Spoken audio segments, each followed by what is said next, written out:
Bueno, ahí se va conectando a poco gente.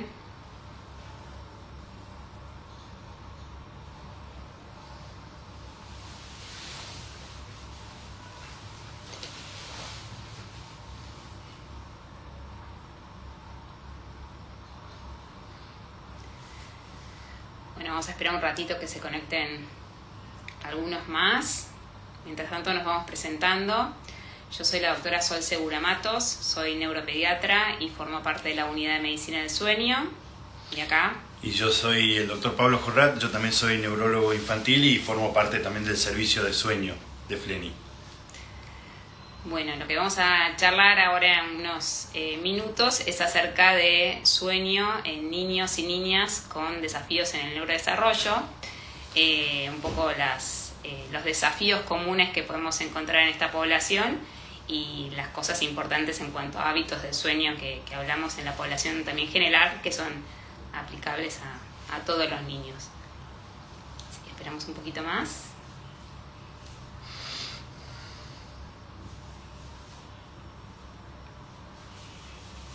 Un minutito y ya vamos arrancando.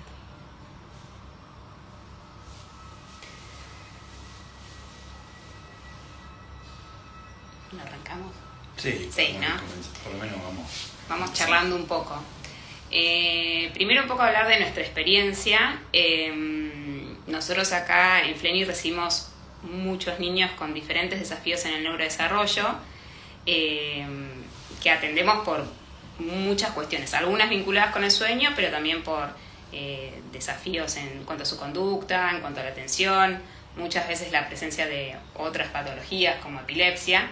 Y a veces el espacio de indagar en cuanto al sueño a uno le queda corto en la consulta en consultorio, y por eso es importante abordarlo desde un espacio específico, porque cuanto mejor duerma un niño, mejor funcionamiento va a tener durante el día y mejor va a ser su funcionamiento diario.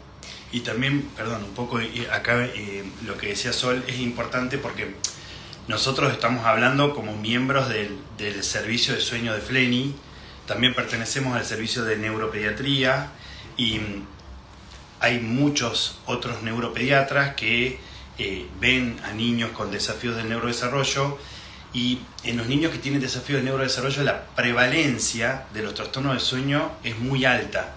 Entonces, independientemente de que sea una referencia del papá o la mamá, es muy importante también indagar como parte de lo que nosotros llamamos el interrogatorio o en la entrevista que hacemos para evaluar ese niño, ya sea en la primera o en las subsiguientes consultas, porque es un parámetro que muchas veces pasa por alto, desapercibido, y que inclusive hay muchas veces que los padres lo tienen como totalmente asumido que van a dormir mal, ¿no? Exacto. Hablamos que más o menos en la población general un 60% de los padres pueden reportar problemas de sueño. Bueno, en el caso de los niños con desafíos en el neurodesarrollo puede llegar a ser hasta un 80% que tengan algún desafío, tanto en la conciliación de sueño, en el mantenimiento de su sueño, o muchas conductas que pueden observarse durante la noche.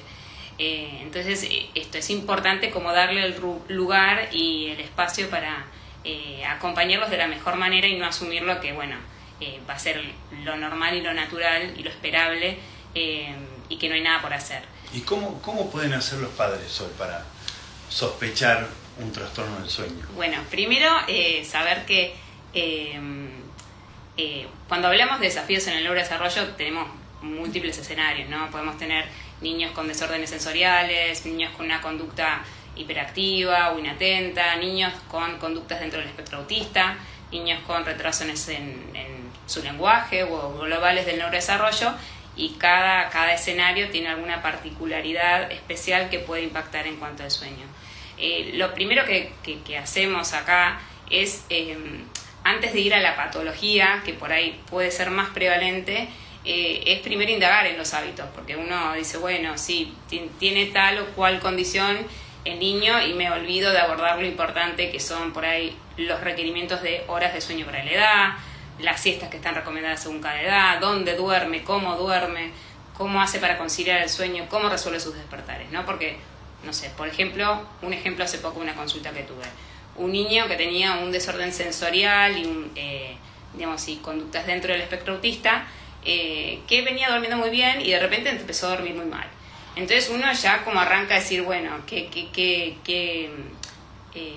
está ocurriendo en un niño que dormía, sin ningún tipo de desafío? Y lo que le estaba ocurriendo a ese chico es que le había quedado chica la cuna y empezó a trepar la cuna, y cuando trepaba la cuna se terminaba desvelando y lo que necesitaba era un cambio de cama, ¿sí?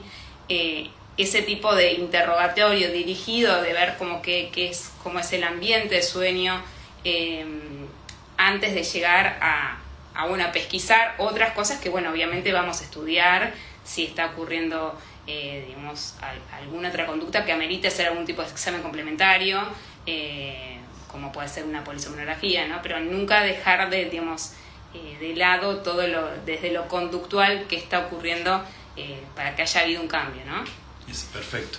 Y esto un poco, ya que lo mencionaste, podemos ampliar un poquito más, sí, ¿no? Esto de lo que es el ambiente para dormir, o por ahí quizás los horarios. Sí, sí. Bueno, esto es importante, dentro a lo largo de la vida, la cantidad de horas que necesitamos para dormir, los requerimientos de horas de sueño van variando.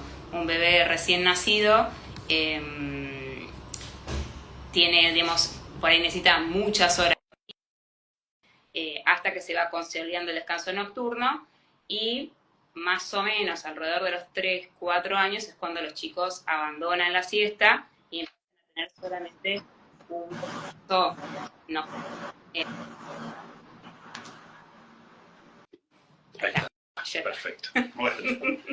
Bueno, estamos aprendiendo con esto. Entonces, por ahí saber, ¿no? Que por ahí si llegado a un tiempo que un chico está durmiendo demasiadas horas de día, ¿qué está ocurriendo? ¿Es porque su sueño no es del todo reparador y por eso necesita dormir una siesta?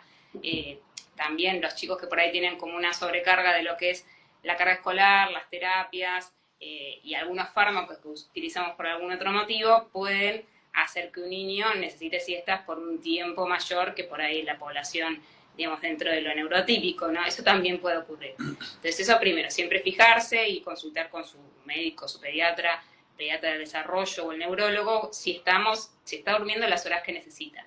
Y cuáles son las horas, de mejor funcionamiento, porque por ahí un chico de, 6 años duerme 9 horas y está fenómeno, y un mismo niño de una misma edad necesita más horas, dentro de un rango no esperable. Obviamente que si viene un niño de 6 años y nos dice que está durmiendo, 14 horas y aún así no logra, tener un buen nivel de alerta, tenemos que investigar qué está ocurriendo, ¿sí? Si ese sueño es de buena calidad o en realidad esas horas no son realmente, productivas, ¿no? No son, en realidad están siendo menos eficientes. Básicamente, entonces, como que tenemos que estar atentos, como dice Sol, un poco a qué implica el inicio del sueño de ese niño, un poco lo que mencionaba Sol con el ambiente, con los horarios, con la cantidad de horas de sueño, ver un poco también cómo es la noche, cómo duerme, cómo es el sueño, el descanso nocturno de ese niño, ¿no? Estar atento por ahí si, por ejemplo, tiene despertares, la cantidad de despertares que tiene, cómo regresan al sueño, o cuánto tardan en volver a conciliar el sueño, si hay algún motivo, algún desencadenante de esos despertares. Es decir, por ejemplo, escuchan o sienten ronquidos, o por ahí ven ustedes algunas pausas para respirar, o por ejemplo algunos eventos que generen algún despertar con mucho movimiento de ese niño, tipo mucha excitación, o por ejemplo para pensar en un terror nocturno, o por ejemplo sueños que por ahí lo despiertan ese niño y el niño lo puede comentar, como puede ser por ejemplo algunas pesadillas. Entonces es como que uno tiene que interrogar en todas las etapas, y también es importante ver un poco al otro día, ¿no, Sol? Total, ¿cómo está cómo está ese niño durante el día? Porque uno piensa que un chico que durmió mal por ahí está cansado, pero por ahí tenemos un niño irritable, un chico que está menos atento, que tiene peor conducta que si durmiera mejor, en lo que nos va a dar como la alerta, justamente, no únicamente es la somnolencia. Muchos chicos se sobreadaptan al cansancio, y bueno, sobre todo en esta población que ya venimos como supervisándola desde otro lado, puede que su rendimiento de repente sufra una caída porque el sueño no está siendo tan tan bueno, ¿sí? Exacto. Por ejemplo, unos ejemplos aprovechando lo que mencionó Sí. Sol. Por ejemplo, si estamos hablando de un niño que viene en seguimiento porque tiene un perfil de hiperactividad o con cierta dificultad de atención, bueno, que pase a ser llamativo, que está como con un mayor nivel de actividad durante el día o que está con mayores dificultades en el control atencional, ya sea por lo que por ahí pueden presenciar ustedes en la casa o lo que pueden presenciar, por ejemplo, en el colegio a través de los docentes. Entonces, que surge ese llamado de atención, che, ¿qué está pasando con tal que ahora está como, lo notamos como que le cuesta mucho más concentrarse, o por ejemplo algún chico que tenga alguna limitación en lo que es la autorregulación de su conducta, ¿no? Entonces de golpe venimos manejando cierta, por ahí, magnitud de esa dificultad en esa autorregulación y de golpe vemos que eso desmejora. Bueno, empezar a pensar también en esos momentos, bueno, cómo durmió la noche previa y empezar a tener presente que el sueño o un mal descanso nocturno también puede manifestarse con exacerbaciones de síntomas de niños que tienen neurodesarrollo, sobre todo durante el día. Sí. O sea, puede ser tanto como causa como consecuencia. O sea, Exacto. Yo duermo peor y tengo peor funcionamiento durante el día, o también el funcionamiento durante el día impacta en cómo se duerme. Obviamente que si un chico tuvo un día más disruptivo, le va a costar más dormirse, va a tener más despertares durante la noche, puede tener también lo que son las parasomnias, que también podemos hablar un poco de eso, que son diferentes conductas que pueden ocurrir durante la noche, como muchos conocen lo que son los terrores nocturnos, los episodios de sonambulismo, que también son más prevalentes en esta población y no necesariamente se deben a una patología intrínseca, sino que es justamente revisar los hábitos y también, muchas veces también los fármacos que utilizamos por otros motivos que también como que favorecen la fragmentación y los más despertares durante la noche. Exacto. ¿No? Por ejemplo, para dar un ejemplo, ¿no? Los niños con TDAH que reciben tratamiento con un fármaco que se llama metilfenidato pueden tener por ahí mayor dificultad a la hora de conciliar el sueño, puede ser un efecto como asociado, y bueno, eso es como importante tenerlo en cuenta porque a veces puede cambiar el tratamiento de base que tiene un paciente, ¿no? Y eso también un poco lo que mencionó Sol, también tenerlo presente, porque a ver, hay muchas condiciones del sueño que están muy relacionadas por ahí a estos desafíos del neurodesarrollo. Por ejemplo, un nene que tiene un trastorno con déficit de atención y hiperactividad, suelen ser nenes que tienen alto nivel de actividad durante el día y que suelen requerir baja cantidad de horas de sueño. O sea, ellos necesitan dormir poco para recuperar energía. Y a su vez también su sueño suele ser bastante inquieto, suele ser un sueño movedizo, que se mueve mucho en la cama, que está, viste, como muy superficial, que cualquier cosita. Entonces, esas cosas también, tenerlas presentes, sobre todo cuando, digamos, se tiene la entrevista con el profesional que lo sigue. Y ahí, sobre todo, también ver todo el tema sensorial, ¿no? Porque son chicos que por ahí necesitan, por ahí ciertas medidas, ¿no? Que por ahí suelen ser sencillas, como por ahí revisar la ropa que usa para dormir. Por ahí hay chicos que por ahí tienen como más, rechazan ciertas texturas y esa misma textura lo hace despertarse o digamos, o le dificulta conciliar el sueño. Por ahí una pequeña gotita que yo siento que cae en la canilla del baño, ese chico ya lo despertó y lo desveló, y por ahí con hacer simplemente algunas adecuaciones puedo evitar esos, digamos, esos despertares.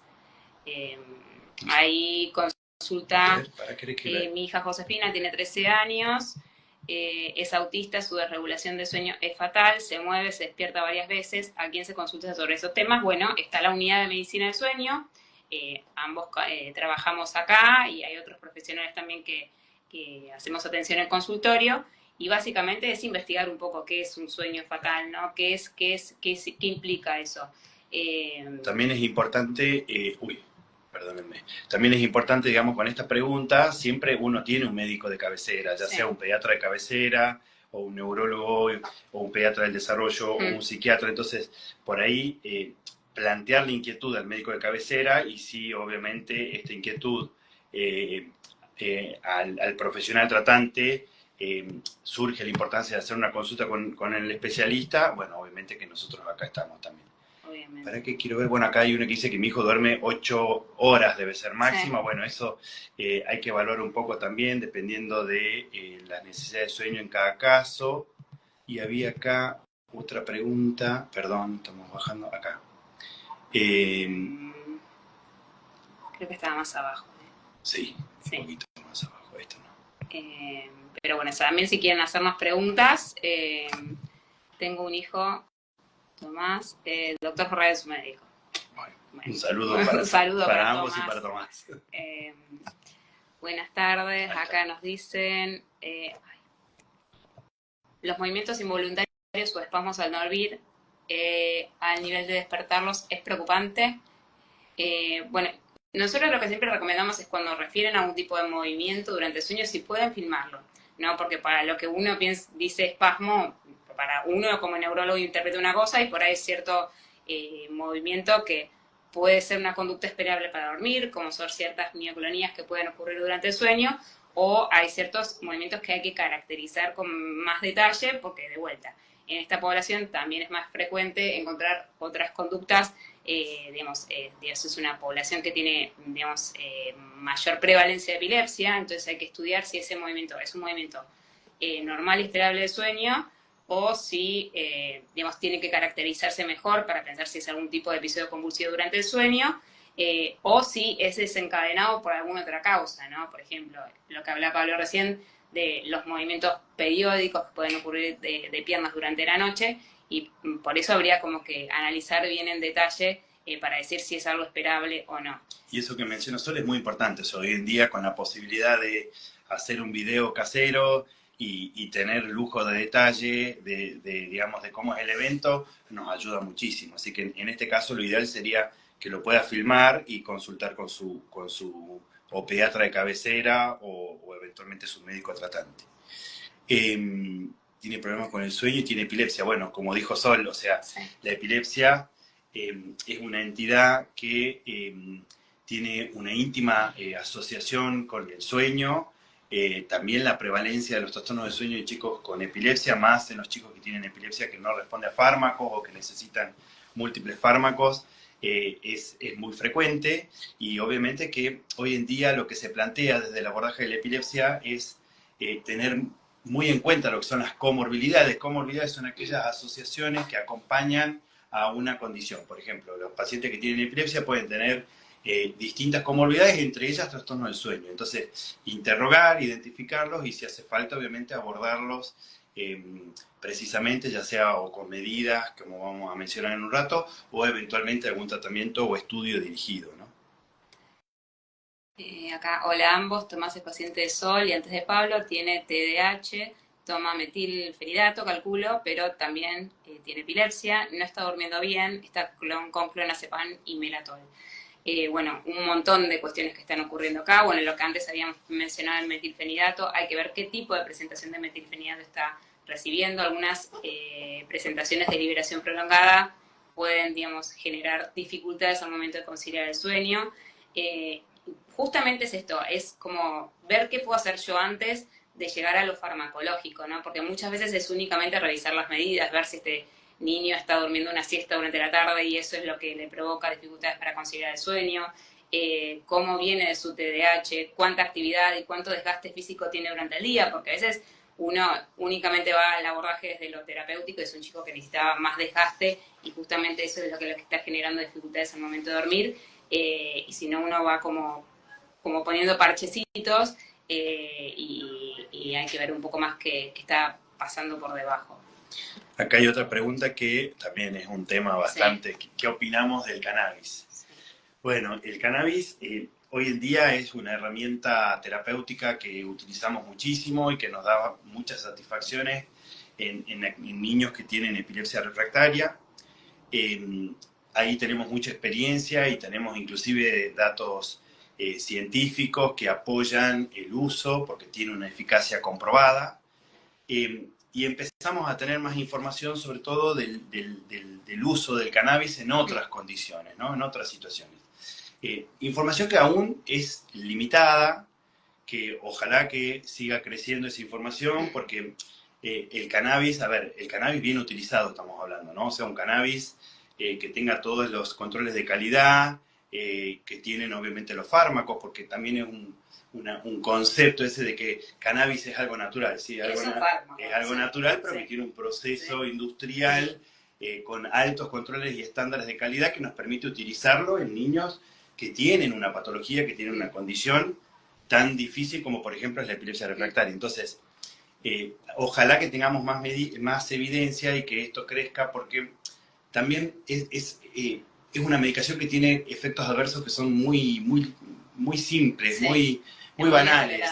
Exactamente, se tolera muy bien y obviamente que nosotros vemos en niños que tienen epilepsia refractaria que se ve un impacto positivo en el sueño, que se ve un impacto positivo inclusive en algunas cuestiones como ser la conducta, el estado de alerta, pero bueno, hablando de una población, como les digo, que los niños con epilepsia refractaria suelen tener estas comorbilidades asociadas y todavía no tenemos información que esto no sea, por ejemplo, porque mejora su epilepsia. Entonces, a veces, para poder usar un tratamiento de manera correcta, necesitamos apoyarnos en la evidencia. Es un poco lo que marca nuestro camino como médico, que es la medicina basada en evidencia. Ojalá que esto avance y sea un recurso que... Ojalá que tengamos más información para poder aplicarlo. La realidad es que el manejo farmacológico de los problemas de sueño es a veces limitado, porque muchos fármacos que se utilizan en los adultos, por ahí uno todavía no tiene experiencia tan extensa en pediatría, y nos pasa con esto. Algunos fármacos que los utilizamos por otro motivo, en un paciente con epilepsia o con algún desorden conductual que puede impactar positivamente su sueño, ¿sí? Pero bueno, es una línea para seguir investigando el cannabis. Buen día, súper importante lo que dicen. Soy terapista ocupacional certificada en integración sensorial y es imprescindible la pesquisa como actividad intrínseca y reparadora de los niños. Bueno, esto sí, la verdad que hoy en día la terapia ocupacional es una herramienta muy útil y yo creo que el abordaje interdisciplinario y multidisciplinario es lo que nos enriquece, ¿no? O sea, hacer un abordaje, lograr esa interacción con los terapeutas, entre ellos la terapista ocupacional, con el pediatra de cabecera o con el neurólogo o psiquiatra tratante o el pediatra del desarrollo, como que permite, si todos compartimos una mirada de ese niño, esa mirada es mucho más completa. Entonces sí. Completamente. Acá dicen, buenas, mi niña tiene 3 años, nació con médula anclada, tiene retraso global del desarrollo, TEA, y duerme muy poco, aproximadamente 5 horas seguidas, es muy activa, va a terapia psiquinesio y se despierta. Bueno, 5 horas para una niña de 3 años, desde ya podemos decir que es un sueño que le faltan horas, ¿sí? No es cuestión de decir como estándares de que tiene que dormir este número exacto de horas, pero sí uno puede decir que está bastante alejado de lo que requiere para su edad. Entonces, bueno, obviamente como es una niña que ya viene con otros desafíos, uno trata de ser lo más activo en cuanto a la conducta de qué hacer en el sueño para que, porque muchas veces les pasa a los papás que vienen y nos cuentan que no avanza con las terapias, que incluso pueden ver algún tipo de retroceso o desaceleración del desarrollo, y bueno, cuando uno va a ver cómo es su día y su noche, ahí te encontrás que no está encontrando un momento de descanso y esa puede ser la causa de ese como, digamos, de ese enlentecimiento de los avances, ¿no?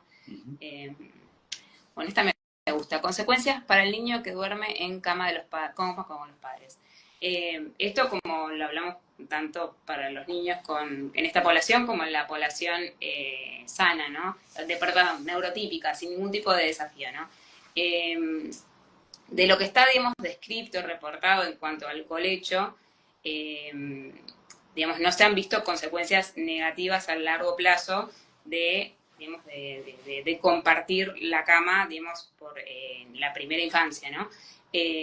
Así que hay mucho de lo que está como, digamos, lo que es como mucho vinculado con el mito, ¿no? De lo que es, y en realidad lo importante es que vengan los papás y nos cuenten realmente cómo duermen. ¿Sí? A nosotros no nos importa que nos vengan y nos digan, no, duerme en su cama, se duerme perfecto, sino saber qué es lo que está ocurriendo y qué es lo que funciona mejor para esa familia. Porque por ahí un chico que se despierta un montón de veces por noche termina como siendo más funcional estar como más cerca, digamos, y en compañía de los papás, porque puede que tengan como... Es muy variable cuando un niño consigue dormirse solo y resolver los despertares. Y bueno, eso ahí como que es todo un gran capítulo para debatir. Vamos a ver qué más dicen por acá. ¿Qué pasa con las descargas eléctricas mientras duerme? Mi niño tiene Coffin Siris, síndrome de POF, tiene TDAH, 9 años, pero duerme de corrido desde bebé. Yo creo que se refiere a las descargas en el electroencefalograma, creo que viene por ahí la pregunta. Muchas veces nos podemos encontrar con hallazgos en el electroencefalograma en un paciente que nunca tuvo crisis convulsivas, y cuando hacemos un estudio de sueño, encontrar que pueda tener algún tipo de actividad paroxística o durante el sueño, y bueno, hay que interpretarlo en el contexto. Primero hay que ver cómo es ese electro, ¿no? Porque claro, puede tener una aislada descarga que no tenga demasiadas implicancias clínicas, o electros que sean por ahí muy desorganizados, y que sí puede tener una consecuencia en la conducta durante el día. Hay que verlo por ahí en el contexto de cada paciente y ver un poquito bien las características de esas descargas, siempre y cuando las descargas eléctricas que haga mención sea de esto que decimos en el electro, ¿no? Porque hay muchos padres que también dicen descargas eléctricas y son las mioclonías o algunas sacudidas que tienen el sueño.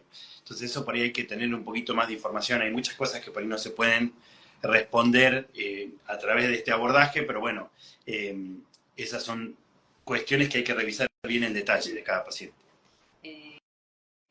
Otra pregunta. Buenos días, chicos, de Bahía Blanca. Mi nene tiene 2 años y 8 meses, tiene trastorno del habla, se mueve mucho para dormir, se despierta a medianoche y durante el día anda mucho. ¿Dice será? O, bueno.